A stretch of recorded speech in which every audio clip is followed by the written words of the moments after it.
The goal early on is to establish product value by getting users to their desired outcome. Users already have a certain idea of what your product does when they sign up, or at least what it should be doing for them.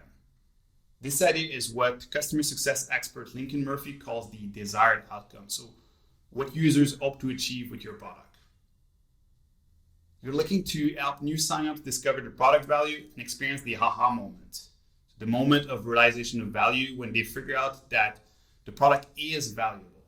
So you want to do that as quickly and as effectively as possible. So what drives the aha moment? Activation, or your activation rate, is the metric that's most associated with the user's aha moment. It's also the metric that has the most influence over conversion and retention in SaaS.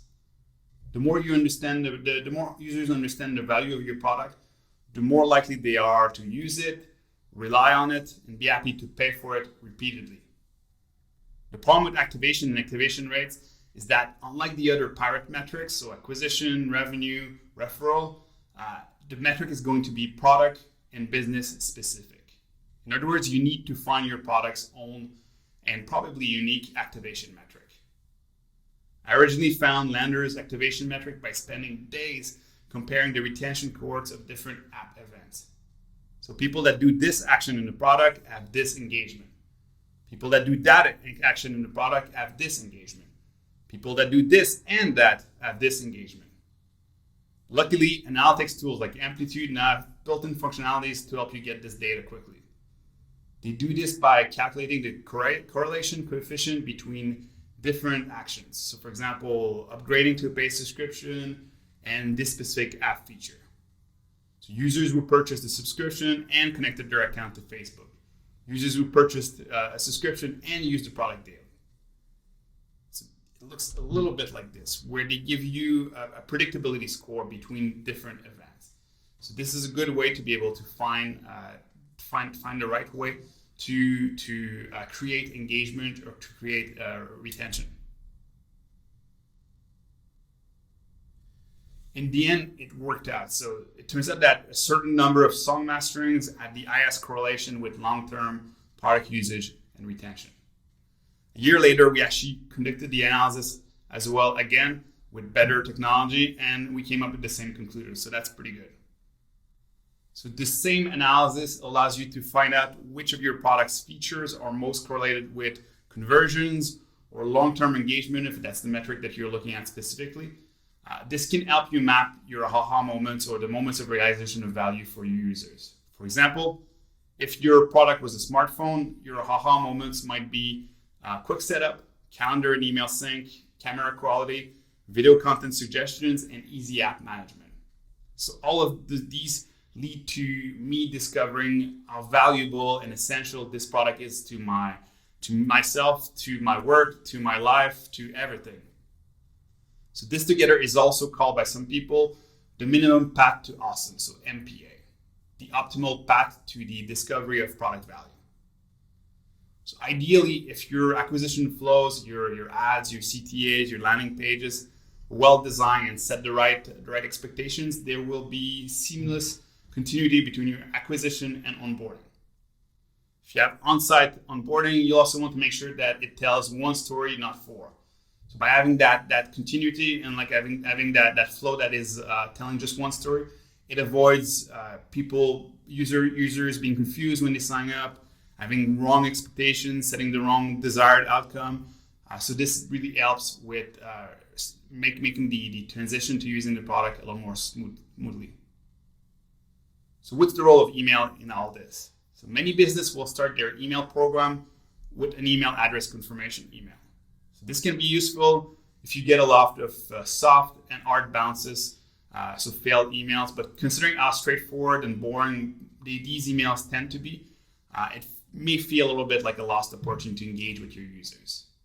At Lander, we didn't actually need one, but we kept it because the reminder and the big green button in the email drove people back in the product where they actually did the actions that led to them being activated. So more than any other more sophisticated emails that we tried, this performed really well. So it's so important to test and see what works best with your audience. Whether you have a sign-up confirmation or not, you'll want to have a welcome email that drives momentum and reinforce the decision to sign up to use the product. It was a great decision to do this. All right, yeah, let's get started. I'm excited to use this. There's different ways to do welcome emails, but the general idea is to reinforce the decision to sign up and to build momentum forward. This can be done through a personal reach out email to open the door for support. Hey, I'm Etienne. Thanks for signing up. Don't hesitate if you have any questions. Copy around a single benefit, the core benefit of the app, an overview of the totality of benefits, all the different aspects that might be relevant to that type of user. A product use case, like a little bit like an onboarding email, or a more complete overview of the platform or the product. So since your welcome email will be the email that gets the most opens out of all of your emails, you want to make sure that it drives the right behavior, that it sends people on their way to activating. Depending on the type of engagement that your product naturally gets without email, you can set up a series of onboarding emails and send them the days when usage tends to dip. For example, if we look at this cohort, it could be on day 3, on day 7, on day 11, and day 13. So you can do that leading up to the upgrade email after that, whether you have a trial or not. Onboarding emails are about moving users closer to their desired outcome, creating the habit of using the product to solve their problem. So yeah, I can use this product. This will give me this outcome. I can do this, and then this will help my work. Helping users understand your product's core value, and then eventually convincing them to buy and become paying customers. Onboarding emails have to bridge the gap between your users' initial sign-up reason, so what they thought your product could do, and their desired outcome. This is often done by demonstrating the value through key use cases, benefit demonstrations, and customer stories. Since the first few emails will get the most opens, and you can't be sure that your users will open all of the emails, you need to start with your best arguments, your strongest arguments to convince them of the value of the product. The value drivers with the most potential to get your future emails open and your product use. So let's look at how we did it at Highlights. We actually have 2 similar but distinct sequences for onboarding. So one for agencies and one for bloggers, solopreneurs, and in-house marketing teams. So I really don't recommend doing this. It's more of the result of changing our target market that we have that. But now that we have it, they're both performing quite well. So we set up our welcome email, onboarding sequence, and upgrade emails before we launched. It was based more on assumptions than our data. This led to us having to resequence it. So some emails were misplaced within the sequence, changing it and optimizing the copy. And this will most likely happen with your onboarding sequence as your hypothesis might change over time. Now we have a welcome email for onboarding emails and for onboarding emails that lead up to an upgrade email on day 13.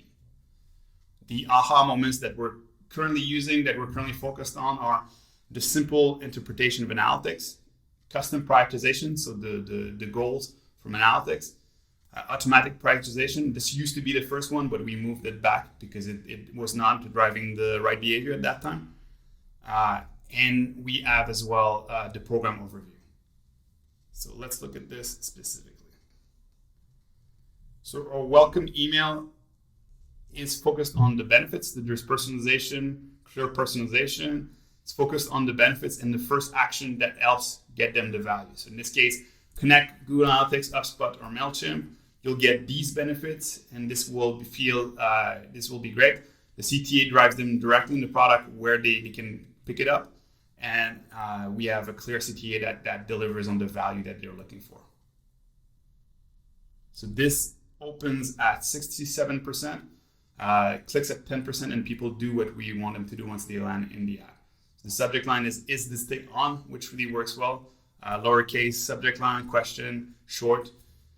So this is what I meant about the first email, so the welcome email getting a lot more opens than the other emails. So the second email in the series is sent a few days after. It attracts the eye with by using robot speak. So we actually see that through the preview text. So using numbers like that, and then we use personalization further down the email. So the goal in this case is to trigger support, make it feel more human, more accessible. So we do that by describing the pain point, and as well driving to our documentation or access to us as people, and we do get answers for this email. So in this case, it opens at 46%. So the subject line is "Who likes robots?" with emoji. The goal is support, and we do get some clicks out of it. The third email is about custom prioritization. So it has a really short action. So we minimize the complexity of taking the action. So it's only 15 seconds. Uses information gaps. So I hate to break it to you, but you've been using the vanilla version of highlights. So creates curiosity where so what's missing? And then people keep reading. So what are your objectives? Let's make this custom. So opening the door for customization helps create that engagement. So people do complete this. The open rate in that case is 38%. So it's moving in yet, question mark, again the question. 5% click, good goal rate on that one. We use the PS as an alternative. So it gives another option if people don't have a goal set up. I'm curious to try it without this. So I might run a test on that specifically. Our fourth email, we had to optimize a few times. So in this case, it's about prioritization. So it creates curiosity by saying that we already analyzed their website 16 times, which is a lot more than they definitely did with their own websites.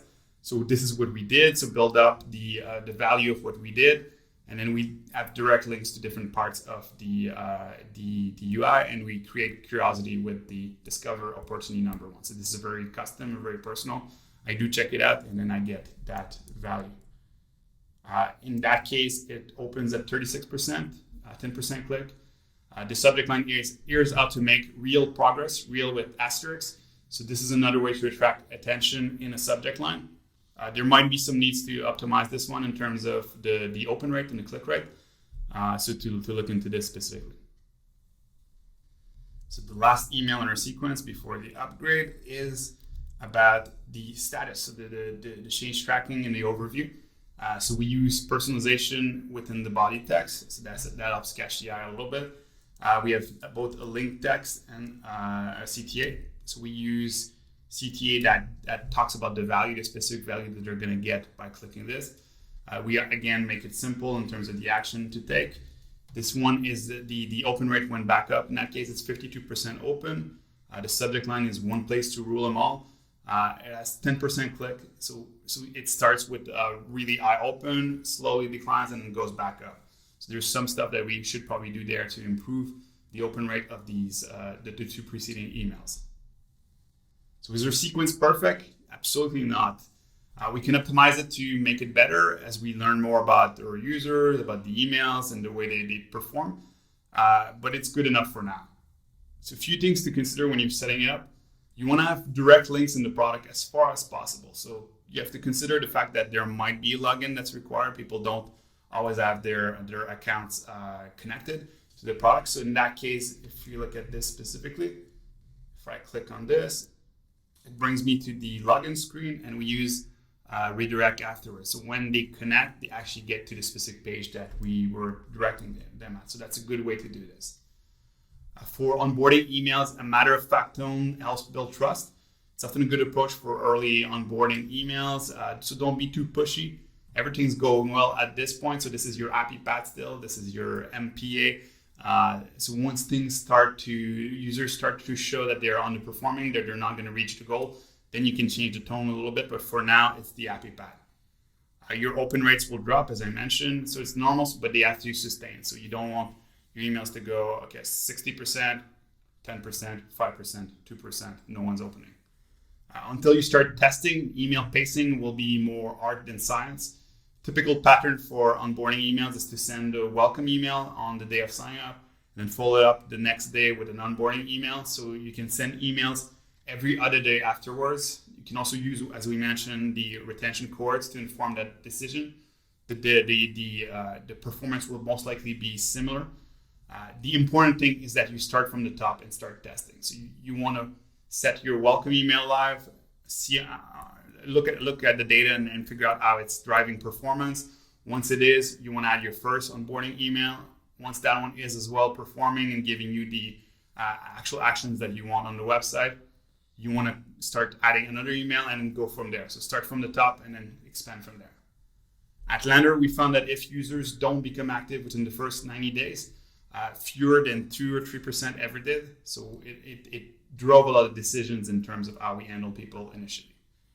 Because of this, it makes sense to keep building the value of the product, even if they didn't upgrade at first. So basically, when they chose not to upgrade, they were moved to a different program with a different tone, a different approach to expanding their perception of value of the product. So as long as your onboarding emails add to the overall performance and usefulness of the series, you can keep adding some and pushing for activations.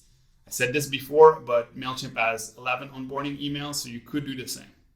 But value expansion will allow you to use a different tone and maybe work best for you. So by having a different way of ending them at that point.